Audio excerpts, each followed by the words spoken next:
എല്ലാവർക്കും നമസ്കാരം. വടക്കൻ ഗുരുവായൂർ എന്നറിയപ്പെടുന്ന അഴിഞ്ഞിലം തളി മഹാവിഷ്ണു ക്ഷേത്രത്തിലെ കാഴ്ചകളാണ് ഞാൻ ഇന്ന് നിങ്ങളുമായിട്ട് പങ്കുവയ്ക്കുന്നത്. കേരളത്തിൽ 18 തളി ക്ഷേത്രങ്ങളാണുള്ളത്. അതിൽ മഹാവിഷ്ണു പ്രതിഷ്ഠയുള്ള ഒരേ ഒരു തളി ക്ഷേത്രമാണ് അഴിഞ്ഞിലം തളി മഹാവിഷ്ണു ക്ഷേത്രം. ബാക്കി 17 തളി ക്ഷേത്രങ്ങളും പ്രതിഷ്ഠ ശ്രീ ശിവഭഗവാനാണ്. ടിപ്പുവിൻ്റെ പടയോട്ട കാലത്ത് നശിപ്പിക്കപ്പെട്ട പല ക്ഷേത്രങ്ങളിൽ ഒരു ക്ഷേത്രമാണ് ഈ തളി ക്ഷേത്രം. ഈ ക്ഷേത്രം സ്ഥിതി ചെയ്യുന്നത് രാമനാട്ടുകരയ്ക്കടുത്തുള്ള അഴിഞ്ഞിലത്താണ്.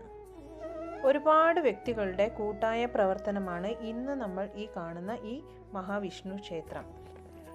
കൃത്യമായിട്ട് പറഞ്ഞാൽ ഒരു 26 വർഷമായി ഇവിടുത്തെ പുനഃപ്രതിഷ്ഠ നടന്നിട്ട്.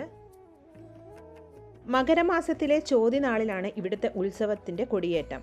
8 ദിവസം നീണ്ടു നിൽക്കുന്ന ഇവിടുത്തെ ഉത്സവാഘോഷം പല കലാപരിപാടികളും വിശേഷാൽ പൂജകളും പ്രഭാഷണങ്ങളും ഒക്കെ ഉൾക്കൊണ്ടാണ് ഈ ഉത്സവാഘോഷം.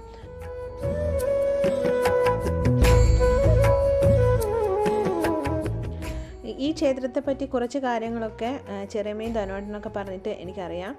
ആദ്യം ഇവിടെ ഒരു തറ മാത്രമായിരുന്നു ഉണ്ടായിരുന്നത്. പിന്നെ അവശേഷിച്ച പല ഭാഗങ്ങളും കാട് പിടിച്ച് കിടക്കുന്ന ഒരു പ്രദേശമായിരുന്നു എന്നൊക്കെ ആദ്യം പറഞ്ഞല്ലോ. ഞാൻ കുറേ പ്രതിബന്ധങ്ങൾക്കൊക്കെ ശേഷമാണ് ഇവിടെ ഇങ്ങനെയൊരു ക്ഷേത്രം ആയതെന്ന്.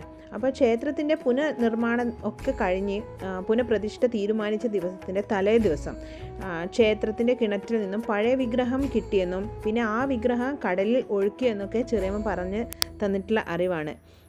അവരൊക്കെ അതിന് സാക്ഷിയായിട്ടുള്ളതാണെന്നൊക്കെ. ഇവിടെ ശ്രീ മഹാവിഷ്ണുവിനെ കൂടാതെ കുറച്ച് ഉപദൈവങ്ങളും കൂടെ ഉണ്ട്. ശ്രീ ഗണപതി, അയ്യപ്പൻ, വേട്ടിക്കൊരുമകൻ, ഭഗവതി അങ്ങനെ ആരാധിച്ച് വരുന്നുണ്ട്.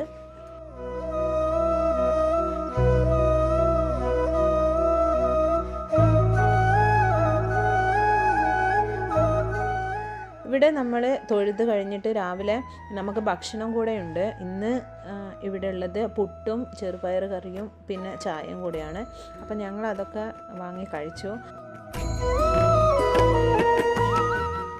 പിന്നെ ഇവിടെയുള്ള ഒരു എടുത്തു പറയാവുന്ന ഒരു കാര്യമാണ് അയ്യപ്പ സേവാ സമിതിയുടെ ആഭിമുഖ്യത്തിൽ ഇവിടെ മണ്ഡലകാലങ്ങളിൽ പിന്നെ നമുക്ക് എല്ലാ അയ്യപ്പ ഭക്തന്മാർക്കും സ്വാമികൾക്കും ഒക്കെ ഇവിടെ അന്നദാനമുണ്ട്. അത് കുറേ വർഷങ്ങളായിട്ട് ഇപ്പം തുടർന്നു പോകുന്ന ഒരു കാര്യമാണ്. അഴിഞ്ഞിലം തളി മഹാവിഷ്ണു ക്ഷേത്രത്തെപ്പറ്റി എനിക്കറിയാവുന്ന കുറച്ച് കാര്യങ്ങളാണ് ഞാൻ ഇന്ന് നിങ്ങളുമായിട്ട് ഷെയർ ചെയ്തിരിക്കുന്നത്. ഇതിനെപ്പറ്റി ആധികാരികമായിട്ട് അറിയാവുന്ന ആരെങ്കിലും ഉണ്ടെങ്കിൽ എനിക്ക് കമൻറ്റ് ചെയ്യാൻ മറക്കരുത്. അപ്പോൾ ഇന്നത്തെ വീഡിയോ നിങ്ങൾക്ക് ഇഷ്ടപ്പെട്ടു എന്ന് വിചാരിക്കുന്നു. ഇഷ്ടപ്പെട്ടെങ്കിൽ എന്നും പറയുന്നത് പോലെ ലൈക്ക് ചെയ്യുക, ഷെയർ ചെയ്യുക, കമൻറ്റ് ചെയ്യുക, പിന്നെ സബ്സ്ക്രൈബ് ചെയ്യാനും മറക്കരുത്. അപ്പോൾ അടുത്ത വീഡിയോയിൽ കാണുന്നത് വരെ ബൈ.